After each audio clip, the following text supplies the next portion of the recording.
It's November 4th, 2015, and this is the Wednesday edition of Time Date, MCNBSCNBSC.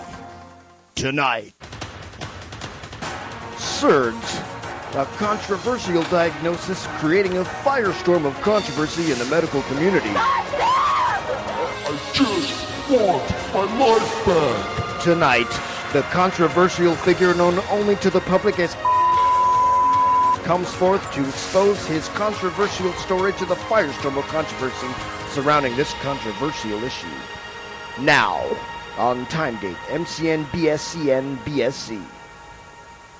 Good evening, I'm Dane Ronson. We begin tonight with what could be the ultimate story about second chances. The story of a man who gave it all and got it all back. It's a case that has a lot of people wondering where to draw the line between medical controversy and controversial medical issues. Here's Rick Swanson. Tonight we meet 48-year-old software developer, screen name, 85. He claims to suffer from schizotypal electronic reality disambiguation syndrome, or SIRDS. How's it going? Hey. I'm Rick Swanson from Time Date MCNBSCNBSC. Can you explain to us how you managed to get yourself into this situation? My name is... My problems began in the 1990s when I started compulsively watching The Real World and huffing computer duster.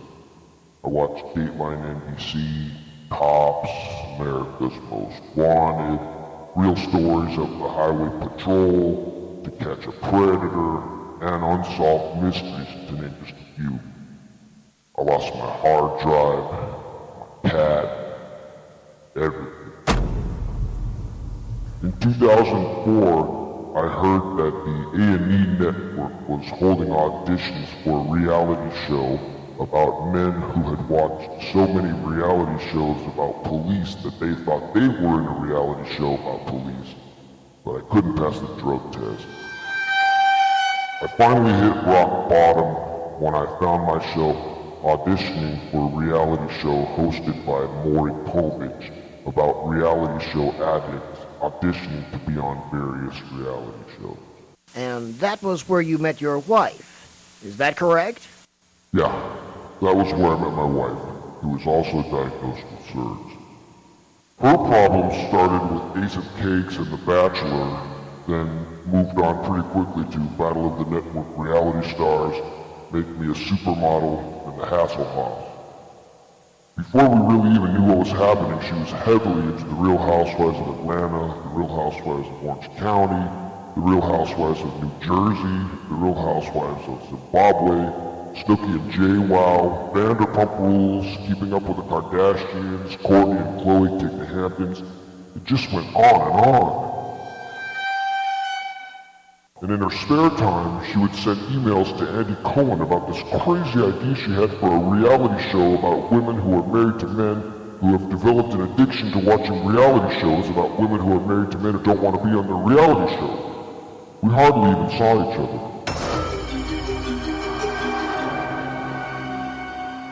2 years ago, the E-Network approached wife with a proposal for a reality show about the hair salon she ran with her friend Raheem, who is a gay drug addict with an eating disorder.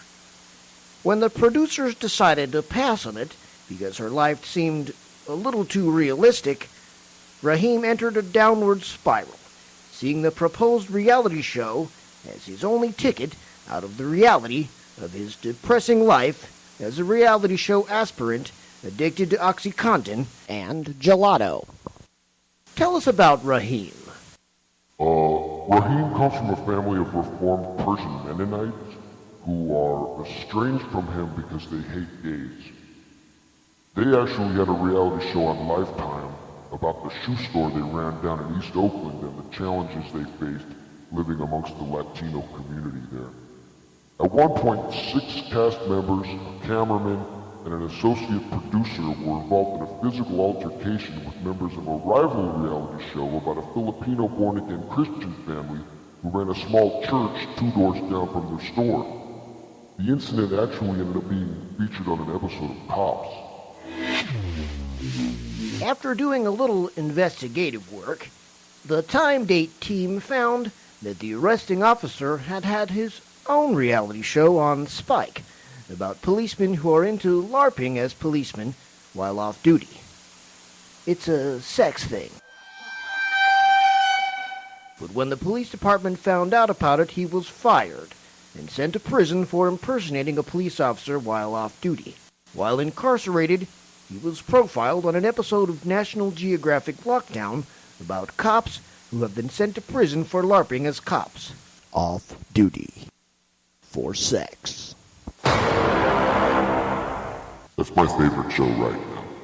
But I missed that episode because my wife wanted to watch the episode of Intervention that Raheem was on, where his family confronted him about his ice cream addiction. Right in the middle of the episode, during the intervention, his aunt revealed that she was cisgender. The resulting scuffle between the family, the aunt, a left-wing activist intern, and Raheem was filmed by a right-wing assistant camera person who took the footage to the Christian Broadcast Network and is now in talks with Pat Robertson's publicist about a possible investigative reality show about left-wing bias in the recovery community. It was all spinning out of control. Uh-huh. Why don't you tell our viewers who you really are? Your real name is John Bronson, isn't it? Oh, so stupid. So stupid. There's no such thing as SURDs, is there? Why don't you tell us who you really work for, John? Nobody. But these chat logs say that you work for the A&E network. Is that correct? I'm sorry, sir. I have the transcript of an email exchange between yourself and A&E Viability Analysis Concept Development Street Team Executive Vice President Bob Hansen.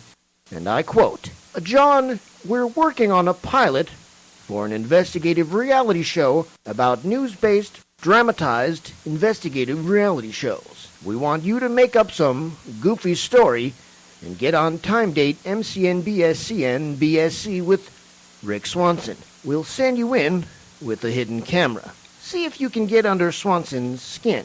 Make him slip up. You're broadcasting right now, aren't you, John?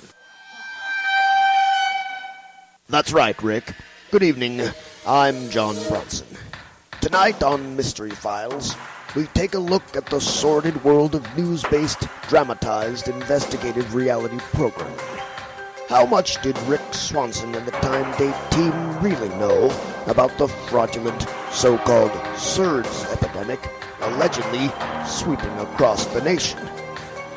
Join us on A&E's Mystery Files. Now. What the heck is going on? I have a few questions for you, Rick. But first, these messages. We'll be right back. No, we'll be right back. No, Rick. We'll be right back. In the Outback, every Wednesday means a 3-course meal for just $12.99. So we're cooking up some of our favourite entrees.